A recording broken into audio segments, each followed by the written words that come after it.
अस्सलाम वालेकुम, मैं हूं सिद्रा इस्माइल और आप देख रहे हैं मुसलमान टीवी। अदाकारा हिना चौधरी ने लोगों को शादी करने का मशवरा दे दिया। हिना चौधरी ने हाल ही में एक इंटरव्यू दिया जहां मेज़बान ने इनसे सवाल किया कि क्या आपको कभी महसूस हुआ कि मां बनने के बाद काम में कमी हुई है। इसके जवाब में अदाकारा ने कहा कि मेरी बेटी मेरे लिए खुशकिस्मती की अलामत है। जब मुझे मेरे हामला होने की खबर मिली तो उसी दिन ही मुझे हनीमून प्रोजेक्ट मिला। इन्होंने कहा कि मुझे लगता है शायद मेरी बेटी की वजह से मुझे काम मिल रहा है और मेरे शौहर अच्छे मुकाम पर हैं। कहते हैं औलाद अपना रिस्क खुद लेकर आती है, ये सच है, मैंने इसका तजर्बा किया है।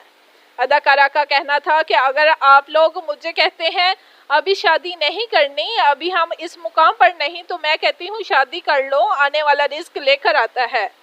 जब अच्छा मुस्बत पार्टनर जिंदगी में आता है तो रास्ते खुलते हैं और बहुत सारी चीज़ों के लिए आपको रास्ते मिल जाते हैं।